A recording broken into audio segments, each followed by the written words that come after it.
Diabetes మరియు diabetic neuropathy సమస్యల పరిష్కారం కొరకు హోమియో కేర్ ఇంటర్నేషనల్. సో ఇదే విశాఖ మ్యూజియం. ఇప్పుడు మనం మ్యూజియం చూడబోతున్నాం. సో ఇక్కడ మనకి తెలియలేని ఎన్నో విషయాలు ఉన్నాయి, ఎంతో నాలెడ్జ్ కూడా ఉంది. సో ఇక్కడ మనం ఏమేమి చూడబోతున్నాం తెలుసా?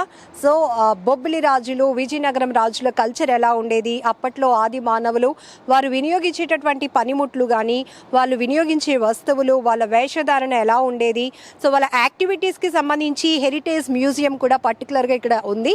సో ఈ హెరిటేజ్ మ్యూజియంలో ఎక్స్క్లూజివ్గా మనం 1వ శతాబ్దం నుంచి ఉండే ఆ పాత వస్తువులు కానీ, లేకపోతే అప్పుడు కల్చర్కి సంబంధించి 12వ శతాబ్దం, అలాగే 13, 18 ఇలా క్రీస్తు పూర్వం నాటి ఉన్నటువంటి కల్చర్కి సంబంధించిన ఎన్నో విషయాలు, ఎన్నో వస్తువులు కూడా మనం ఈ మ్యూజియంలో చూడొచ్చు. సో నేనైతే ఇప్పుడు ఏ మాత్రం లేట్ చేయకుండా విశాఖ మ్యూజియాన్ని చూపిస్తాను, రండి.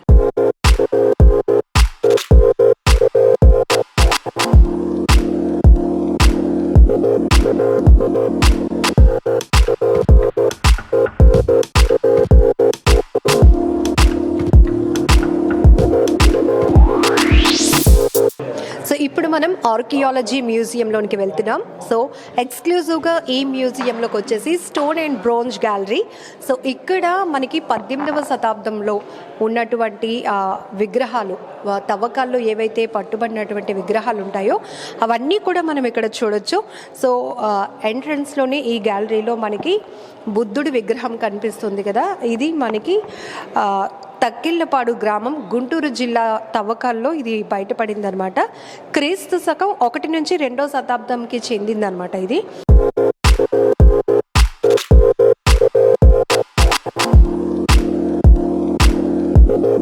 సో ఈ గ్యాలరీలో స్టార్టింగ్లో మనం బుద్ధుని విగ్రహం చూసాం కదా, ఇక్కడ చూడండి ఇంకా చాలా విగ్రహాలు మనకి కనిపిస్తాయి. ఒక్కొక్కటి మీకు నేను చూపిస్తాను. ఇది సూర్యుని విగ్రహం అనమాట.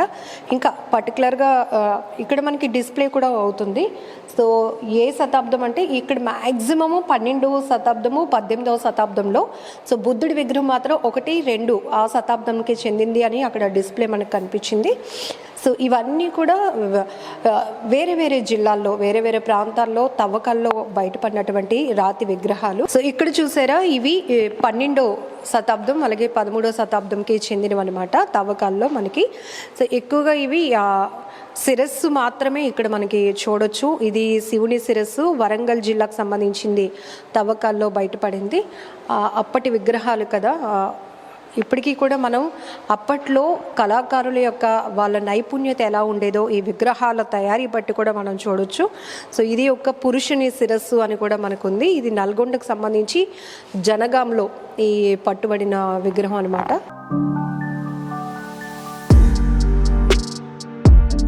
సో ఇవి కంప్లీట్గా బ్రోంజ్ క్రాఫ్ట్, కాంస్య కళ. సో ఇక్కడ మనం చూడొచ్చు బుద్ధుని విగ్రహం, అలాగే 18వ శతాబ్దంకి సంబంధించి ఈ ఆర్ట్ వచ్చేసి తారా అని పేరుంది, ఇది కూడా తారా అని ఉంది. సో ఇవన్నీ విశాఖపట్నంలో క్రీస్తు శకం 19వ శతాబ్దంకి సంబంధించినటువంటి కాంస్య కళలు ఇవి. ఇక్కడ మనం కంప్లీట్లీ చూడొచ్చు. ఎక్స్క్లూజివ్గా ఈ గ్యాలరీలో మనం విగ్రహాలు మాత్రమే చూడవచ్చు.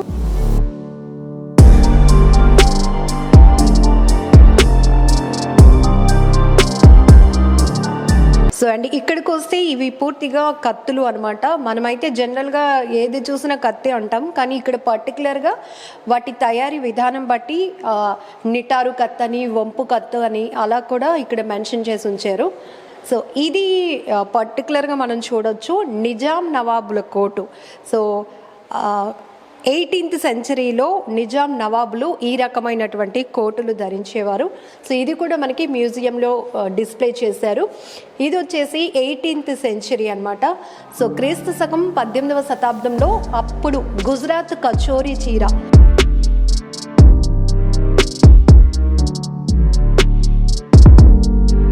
సో ఇక్కడున్న గ్యాలరీలో మనం పూర్వ ప్రాచీన శిలాయుగపు పనిముట్లు ఇక్కడ ఎక్స్క్లూజివ్గా చూడొచ్చు. అప్పట్లో చేతిగొడ్డళ్ళు ఎలా ఉండేవి అనేది.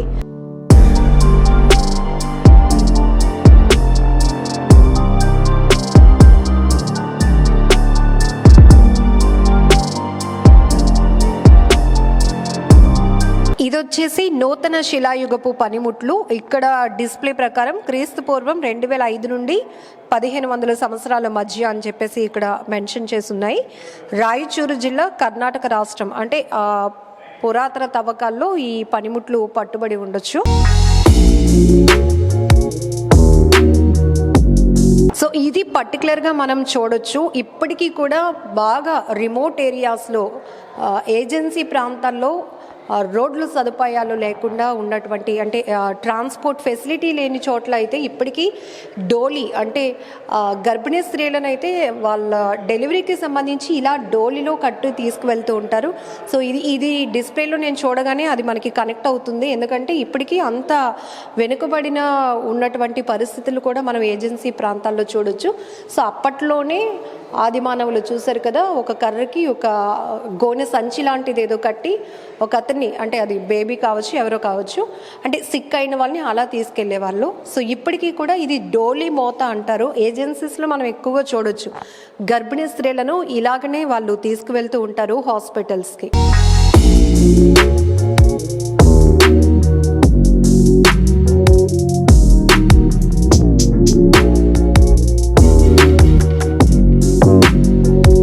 సో ఈ కలెక్షన్స్ కూడా అప్పట్లో ఈ మ్యూజియంలో పెట్టడానికి ఎంత కష్టపడి ఉంటారో. ఎందుకంటే డిఫరెంట్ కలెక్షన్స్ అన్నీ మనం చూడొచ్చు. చాలా పర్టికులర్గా కొన్ని అయితే పాత పడిపోయి ఇవి ఇరిగిపోయినవి కూడా ఇక్కడ మనకి డిస్ప్లేలో పెట్టడం జరిగింది. ఎర్ర మట్టి కుండలు అని చెప్పి, ఇంకా నీటి చిలకరించే భాగాలు. సో ఇక్కడ శాతవాహనుల నాణేలు అనమాట. శాతవాహన కాయిన్స్ ఇక్కడ ఉన్నాయి. అలాగే రోమన్ కాయిన్స్ కూడా మనం చూడొచ్చు ఈ డిస్ప్లేలో. ఈ విష్ణుకుండి వంశజుల నాణాలు కూడా, అంటే వాళ్ళ తరాల్లో, వాళ్ళ కాలంలో సో ఈ కాయిన్స్ వినియోగించే వాళ్ళు. చాళుక్యన్ కాయిన్స్, తూర్పు చాళుక్యుల నాణ్యాలు ఇక్కడ మనం చూడొచ్చు. 3 తామ్ర రేకు శాసనాలు అని చెప్పేసి ఈ కాపర్ ప్లేట్స్లో ఒక మ్యాటర్ కూడా ఏదో రాసుంది. సో దీనికి సంబంధించిన హిస్టరీ కూడా మనం ఇక్కడ డిస్ప్లేలో వీళ్ళు పెట్టడం జరిగింది మ్యూజియంలో.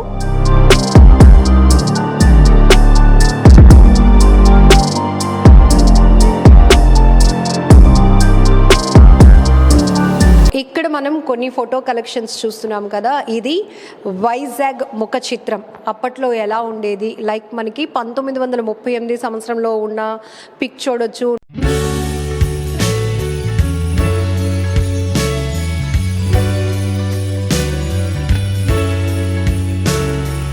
రోప్ హిల్స్కి సంబంధించిన మొత్తం వ్యూ పాయింట్ మనం ఇక్కడ చూడొచ్చు.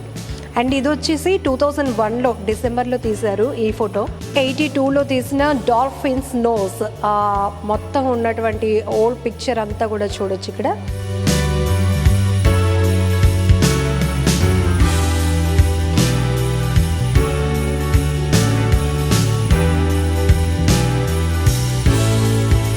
ఇక్కడ ఒక MOU కూడా ఉందన్నమాట.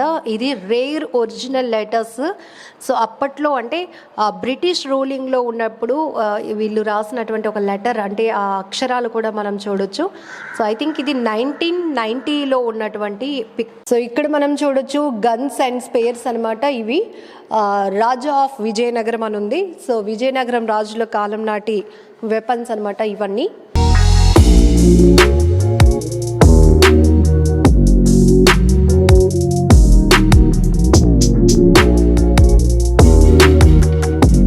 చూసారా, మహారాజా ఆనంద గజపతి రాజు, సో రాజా ఆఫ్ విజయనగరం.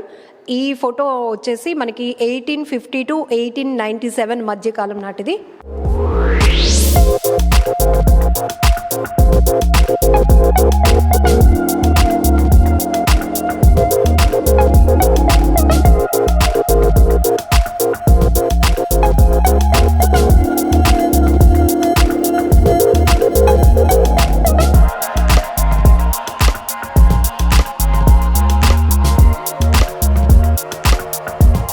ఇది full suit armour with helmet కూడా మనం చూడొచ్చు. అండ్ స్వార్డ్ కూడా, కత్తి, హెల్మెట్ మొత్తం కంప్లీట్లీ ఇది సూట్ అనమాట.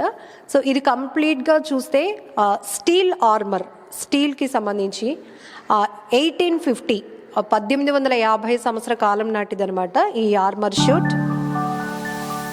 సో ఇది చూసారా, చాలా హ్యాపీ అనిపిస్తుంది ఈ మూమెంట్ చూస్తుంటే. ఎందుకంటే ఇప్పుడంటే ఎలక్ట్రానిక్ గాడ్జెట్స్లో పిల్లలందరూ మునిగి లీనమైపోతున్నారు. కానీ అప్పట్లో వాళ్ళ టైం ఎలాగా స్పెండ్ చేసేవాళ్ళు అన్నది కూడా ఇక్కడ చూడొచ్చు. గులకరాల ఆట ఆడుకుంటున్నారు అనమాట అప్పుడు. సో ఈ పిక్ బాగా నచ్చుతుందేమో అందరికీ.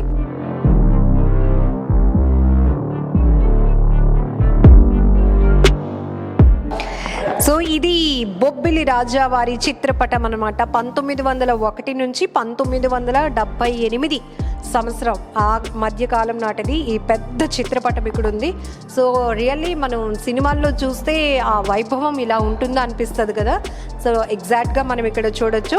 చాలా పెద్ద పేరుంది. రాజావారి పేరు కూడా చదువుతాను. రాజా శ్రీ రావు సీతాచలపతి శ్రీ రామకృష్ణ రంగారావు గారు అనమాట ఈ రాజుగారి పేరు. చాలా పెద్ద పేరు కదా.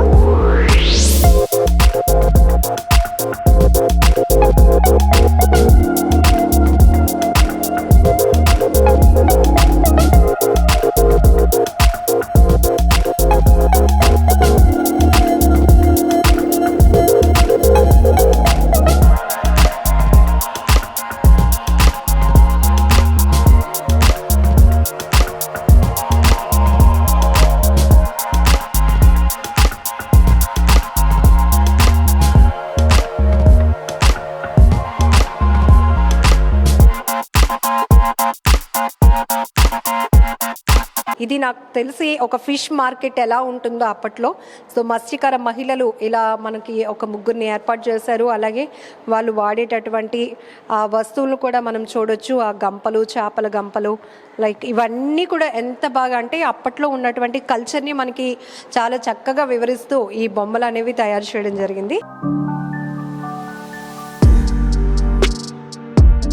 Coin collection, India rare coins మనం ఇక్కడ చూడొచ్చు. అలాగే Indian coins, Singapore coins, Malaysia, different country coins అన్నీ కూడా మనం ఇక్కడ డిస్ప్లేలో చూడొచ్చు. నేపాల్లో ఉన్నటువంటి కాయిన్స్ కానీ.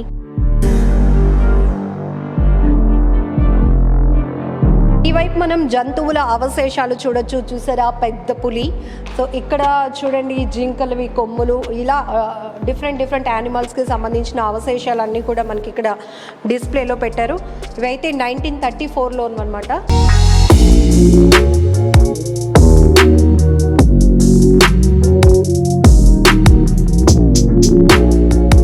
యూరప్ కాయిన్స్ చూడొచ్చు, రష్యావి.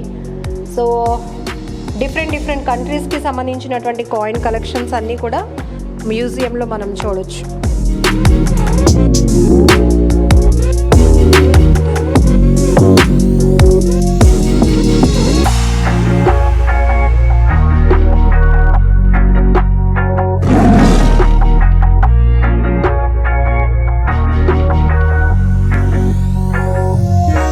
Electric over head crane.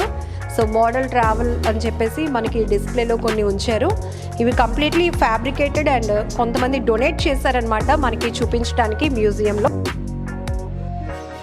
So ఈ గ్యాలరీలో ఇదైతే బాగా క్రికెట్ లవర్స్ అందరికీ బాగా నచ్చుతుంది. ఎందుకంటే సో కంప్లీట్లీ మన ఇండియా ప్లేయర్స్ అందరి ఆటోగ్రాఫ్స్తో కూడినటువంటి ఒక బ్యాట్ కూడా ఇక్కడ డిస్ప్లే చేశారు.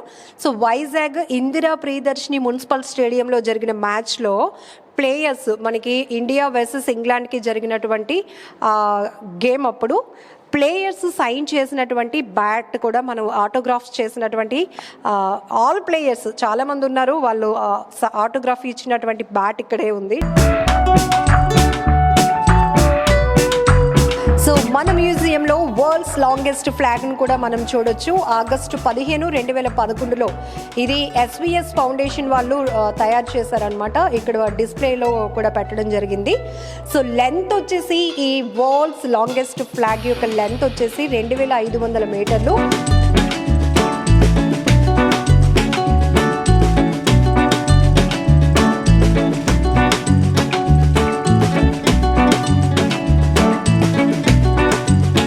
అప్పట్లో వాడే టీవీస్ కానీ ఎవ్రీథింగ్, అంటే మనం ఆ ప్రపంచానికి ఒకసారి ఆ పాత ప్రపంచానికి వెళ్ళి రావాలి అంటే ఖచ్చితంగా వైజాగ్లో ఉన్న వైజాగ్ మ్యూజియంని ఒక్కసారైనా విజిట్ చేస్తే ఇక్కడ మనం తెలుసుకోవాల్సిన విశేషాలు చాలా ఉన్నాయి.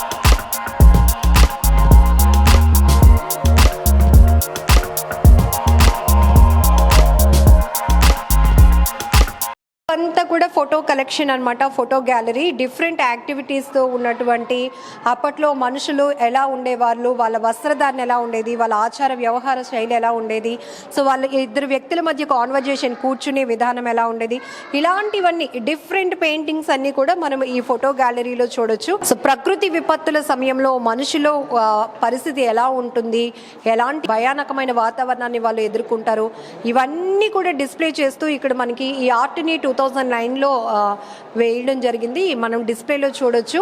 ఒక ప్రమాదం, ఒక విపత్తు వచ్చినప్పుడు అందరూ ఎలా అలర్ట్ అవుతున్నారు, ఒకరికొకరు బంధుత్వాల కోసం, కుటుంబాల కోసం వాళ్ళు ఎలా ఆతృత పడుతున్నారు, ఇలాంటి ఎక్స్ప్రెషన్స్ అన్నీ కూడా ఈ పిక్చర్స్లో మనం చూడొచ్చు.